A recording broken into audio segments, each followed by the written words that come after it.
relationship with his wife and training and everything put together. So his wife is the smartest female I've ever spoken to in my life. Oh, without a doubt. He goes, I don't know how it works. I'm just this knucklehead. Oh, my goodness. He just got some knuckles across his head, and Russ Henrie hit the canvas, Johnny. Nobody saw that coming, especially not Russ Henrie. Yeah, Stephen Pillott, Mike, threw a nice shot. It landed. Russ was not expecting that. And you're right, Mike. Dink right on the chin. There you go. Wow, bam. That thing was right down the pipe, and it was straight, and it was solid. And right here, you can tell Mr. Pillott smells blood. He's throwing some heavy body shots, and see if he can't finish this fight off. Well, Mike, he's going to try his best to finish this thing. You know, being in such good shape, he's ready to go 3 rounds. He'd like to finish it in the first just to set a exclamation point on a victory, but he said, hey, I'm ready to go 3 rounds. Well, I can do it. Russ Henrie is a very intelligent fighter, and he knows, he got rocked, and he's kind of recuperating himself right here. He's kind of camping out in the guard just a little bit, getting his bearings back about him, and it looks like he might have weathered the storm, John. He's ready to move on from here.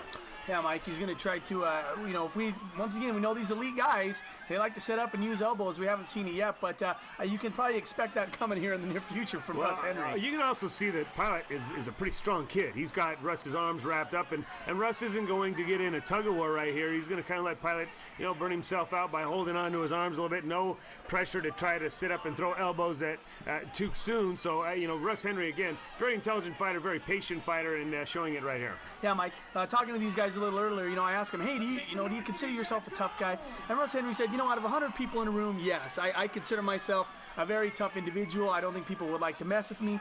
On the other hand, Steven said, no, I'm not a tough guy. I'm just kind of an average, laid-back Joe. I don't consider myself a tough guy, but I am in good shape. I do like to fight. I think he showed with that right hand that he is a pretty tough guy, but wasn't quite able to finish it, and Lonnie Foster stands him back up. Right here you see Pillott once again smelling blood, and he's got some pretty heavy hands, that Pillott kid does. Oh, yeah, he does, Mike, but he's got that. It looks like he's aiming for a bullseye on the chin of Russ Henrie. That's the only thing he was aiming for there. He was looking to really want to knock him out. He was winding those punches up pretty hard, though. Now you see Russ Henrie wisely shooting in, getting a takedown here, and trying to stay outside of the guard this time of his opponent, Stephen Pillott, and maybe see if he can't go to work offensively on the ground. Yeah, Mike, you get into a position where he could take advantage. Both these guys are athletes, so Mike. Russ Henrie's a multiple sport athlete playing in high school. He said, I was good at football, but I tell you what I was even better at, and that was beer drinking. That's one thing I really enjoyed doing back then. That is considered a sport out in Tooele. I don't know if he grew up out there. He lives out there now, but you see right here, this is kind of a common mistake that a lot of new guys make, and that's a lot of glomming on. You see Stephen Pillott, really, he's got the squeezerooski on, but that'll wear your arms down, and they'll wear them down in a hurry.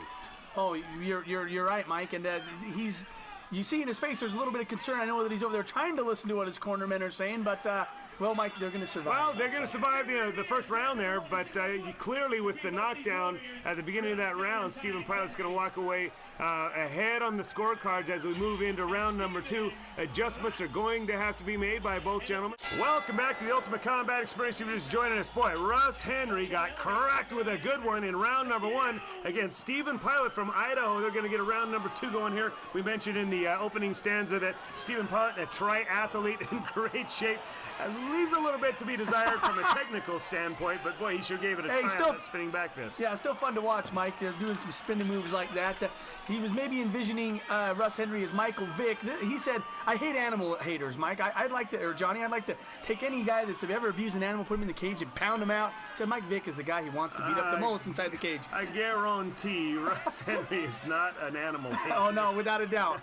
But he's an animal, that's for sure. He is an animal, no doubt about it. He's relentlessly chasing this takedown here, and he's doing it in a very, once again, intelligent way. I hate to sound like I'm heaping too much praise onto a fighter, but you see Russ Henrie, I see a lot of guys that get underneath there and they burn so much energy, and right there, Russ, I was very impressed with how he just kind of switched up to a single and stepped around his opponent and ended up ultimately getting the takedown. Well, you know that over there with those guys at Elite, Mike, they're working hard, they're training the things they need to do so that he can, win these fights, and these are tough fights. Russ is usually used to getting into a fight here with us and really dominating, and that hasn't been the case. I mean, he's really had to work for this. No, there's no doubt about it. This is the first time we've seen, I think, Russ even going into the second round.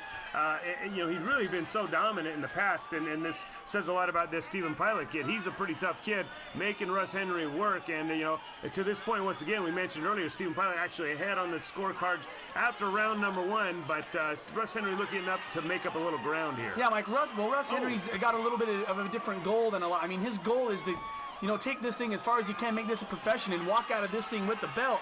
Some guys like Steven, you know, his goal is just to, hey, it's a hobby. I'm going to come in here, I'm going to have a couple fights, I'm going to have some fun. But you can see the determination in Russ Henrie's eyes. He wants it. There were some good exchanges right there by both gentlemen. You saw old Stephen Pillott landed some big shots from underneath, and then Russ Henrie finally getting around to a half guard position here and landed some shots himself. Very nice back and forth action from both guys. Yeah, Mike, for sure. You know, Stephen is pressed against the cage. I'm not sure when he's up there with Nate Pettit, Ray Prowse, and Matt May, if they are going over cage technique. I don't know if they have a cage they're working it, but Russ Henrie's doing a nice job of keeping him pressed up against that bad boy all night. I'm guaranteeing you they do some cage work with those guys. Those guys are some pretty big names in the sport up there in the Idaho area, in particular, those guys. But they've made names for themselves nationally. That's a very good camp that he's coming out of. So I assure you they've done a little cage work. Yeah, well, I would hope so. But we know Russ Henrie has, and right here, Mike, I'm not sure what's going to happen. We're going to stand him up. There you go, stand him up. Lonnie Foster saw enough hugging, not enough slugging. Let's get it going. Come on, guys. Yeah, let's get it going. That's what I want to see. Yeah, I tell you, Stephen Pillott, he's got a very unorthodox fighting style. Lonnie Foster saw something he didn't like. He's going to stop the clock here. You know what? I think, Mike, what it sounded like is he thought that was the bell. It sounded like the bell sound, but it was a 10-second mark. He thought it was the bell, so he stepped in to stop it. Johnny, sometimes I hear ringing in my ears, too. We're just getting old, me and Lonnie.